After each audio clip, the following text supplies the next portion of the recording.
2019 Regenerate Conference.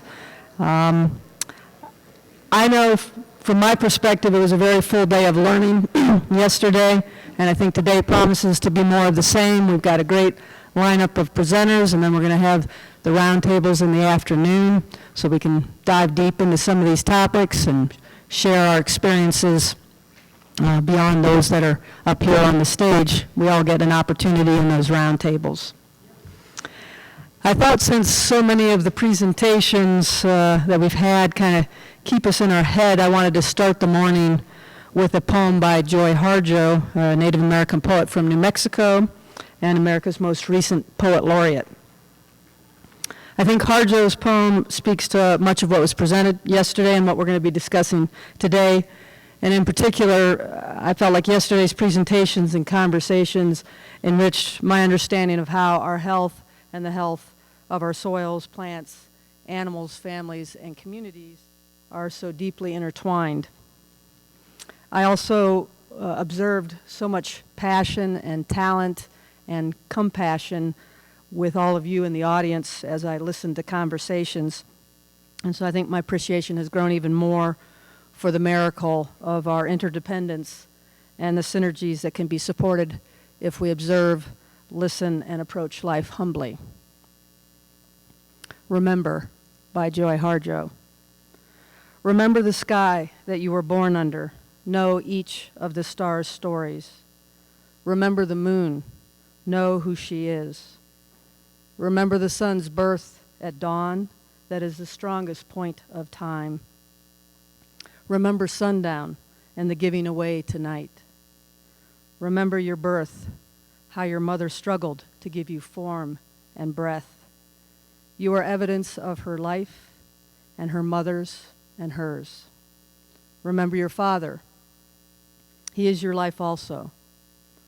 Remember the earth whose skin you are.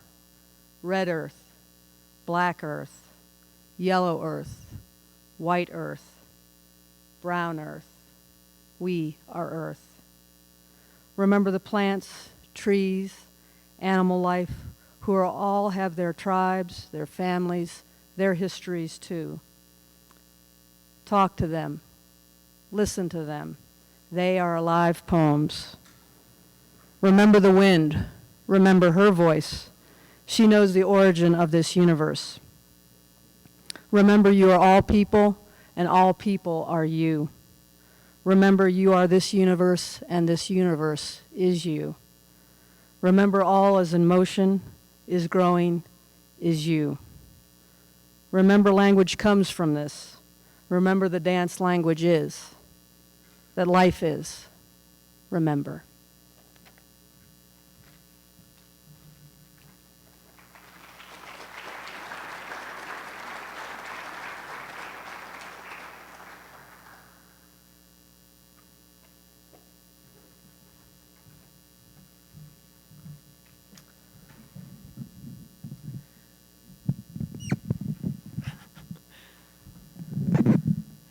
Good morning. I'm also going to start the morning by reading words from somebody else.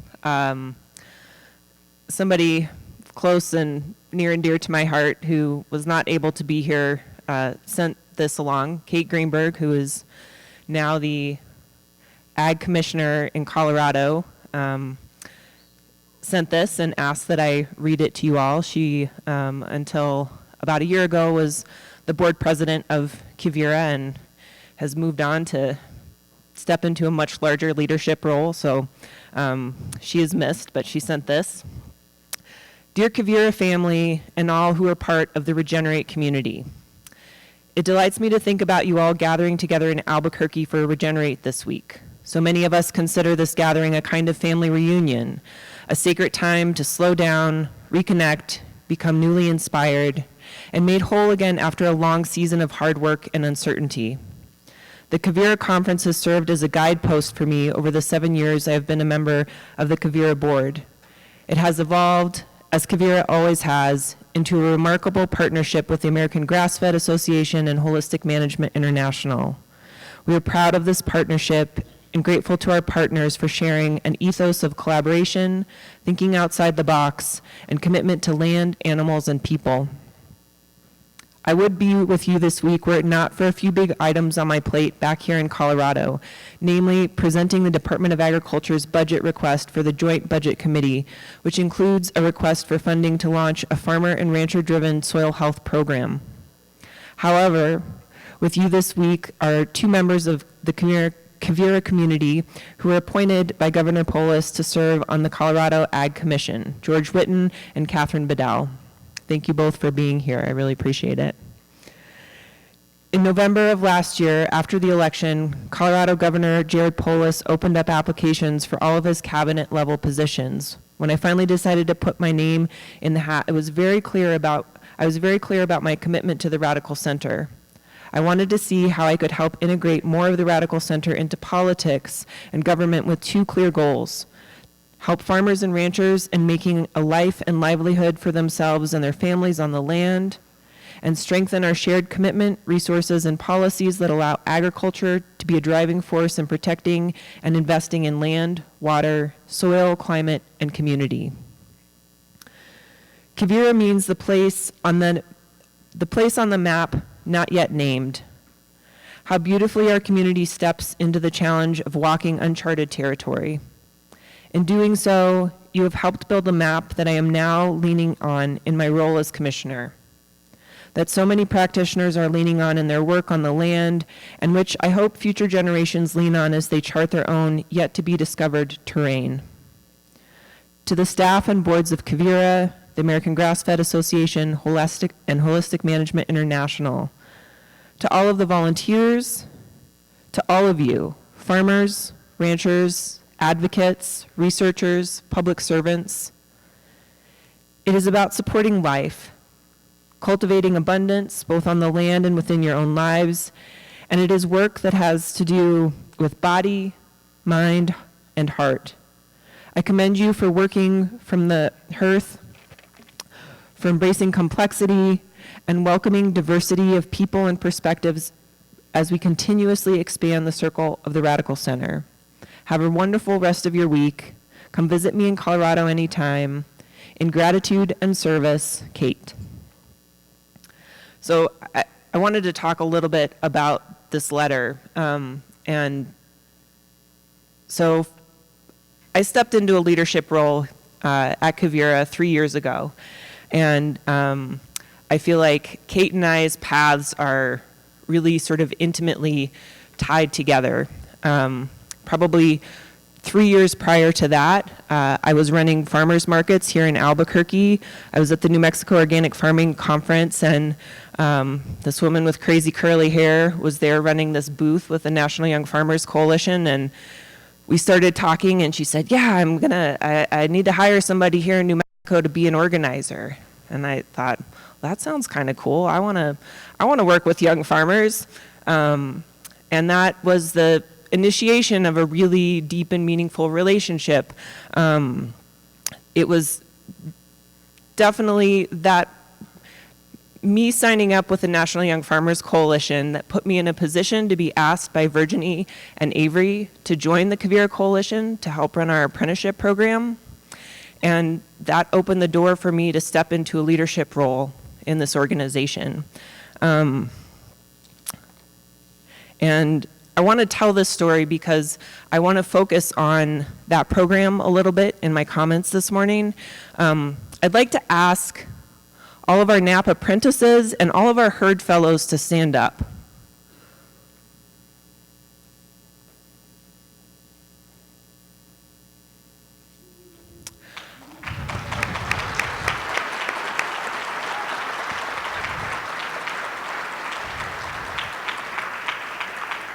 This is an amazing group of young people who are, and you guys can sit down if you would like to, but I want you to notice who they are. It's important. These are young people stepping into roles as leaders and as agrarians, and they are the future.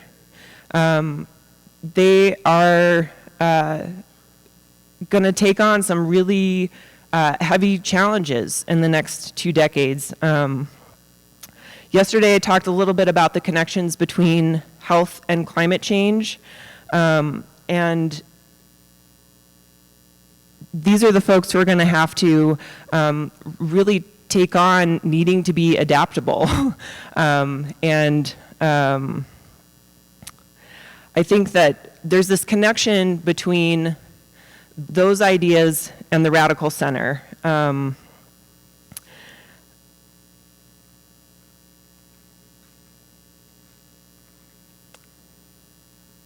So yesterday,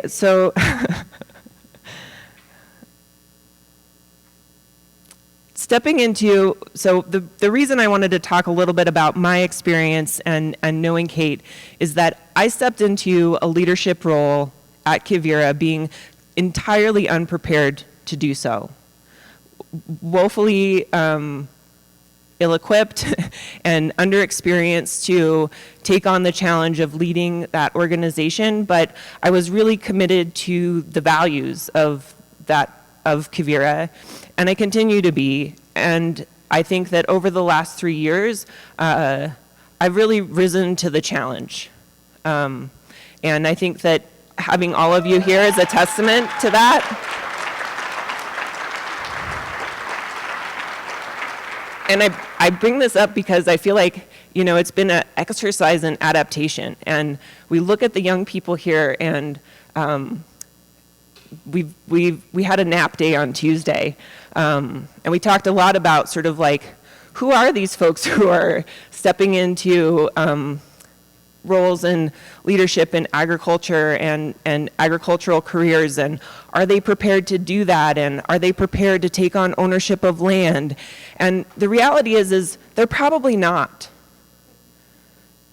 And the other reality is that we need to expedite getting them there, and they're not going to be prepared. And in some ways, that's to their advantage.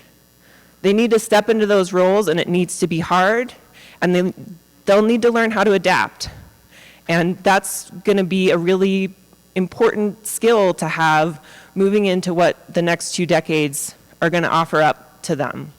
And so I hope that you'll engage them today. So the other thing that I wanted to talk about this morning is that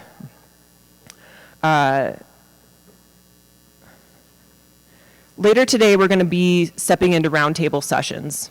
And this is where we're going to get into some conversations that were presented on the stage here. And a young friend commented to me last night that he was discouraged that harder questions weren't asked of the speakers, and that if they were asked harder questions, it felt like they weren't necessarily addressed head on. And I think that being on stage, it's hard to do that, but I think that that's a really important practice. And we come together, and it feels really good to be together here, and it feels good to be with people who are of a like mind. But I think that we also need to be in a practice of holding space for hard questions and being committed to working through that.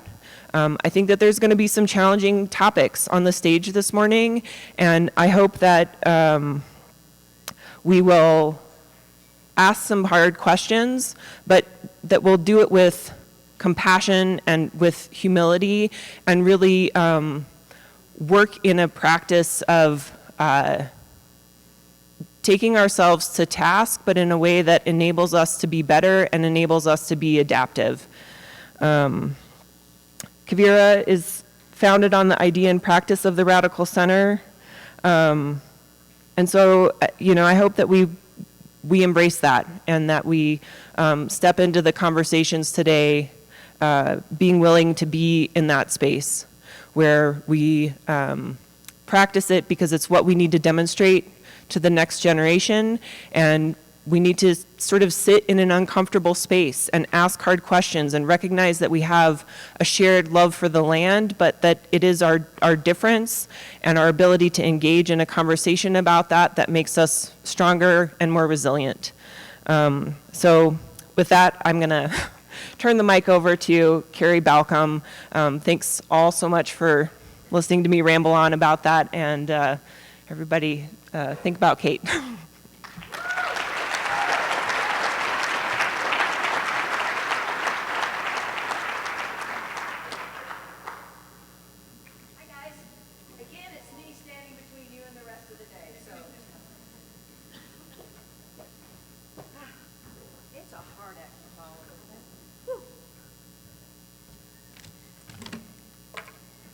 Sarah brought up one very interesting point with all these lovely young people stepping into a role that they may or may not be prepared for. And as I am changing the focus of my life and preparing to step into a role that I have been preparing for all my life. My mother's now 90 in assisted living. She's moved off the ranch after 90 years. I'm the next generation. Holy shit. It's scary. But we've watched generations before us wrestle with this, and we're prepared. And we're prepared because we've been thinking about it for a very long time. So I won't get into a lot of detail about that, but I think that the young people coming up now will be better prepared in the succession, I hope so, because they've thought about things. They've listened, they've learned. So hopefully they can do that. Anyway, won't get into all that because that's really heavy stuff, and that's us, me and Will, we have a bottle of wine and talk about stuff like that. Something came up really cute last night, and it said, "Did you grow up in a one-horse town?" I said, "No, I grew up in a town with a lot of horses and one school, 2 churches." So the dynamics of where you're farming and how you're ranching is different now. But this conference is a chance to drill down on the how-to dissect all the factors that go into good, sustainable, restorative agricultural practices, life cycle analysis, soil microbes, carbon sequestration, animal impact, stocking ratios, seed mixes, DMI, NFC, percent, constant rate of gain, treating for parasites, homeopathy, and on and on and on. And well, you get it. We're information nerds here. You may have gathered that. It means sometimes we just have to know every little detail of a particular solution. It means we sometimes go a little overboard telling other people about all those details because we're excited about the possibilities. Okay, we go a lot overboard. Some of the other farmers that we know do this too. Raise your hand if you know those farmers. And even quite a few of our non-farmer friends do it. It's mostly because we're keen on fixing problems. Of course, knowing the specifics is important for us. We put policy ideas through the ringer, and all the little details are really majorly crucial for making any idea work correctly.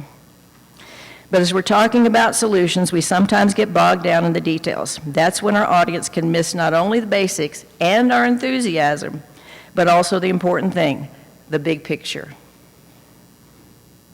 Okay. What people want to know and what they really need to know, that in fact, is what is a good policy and solution will do and why it matters. In other words, our job is to help them see what it's going to look like. Here's the way to think about it. I've got a slide. Can you pop up the slide? Okay. Think about it.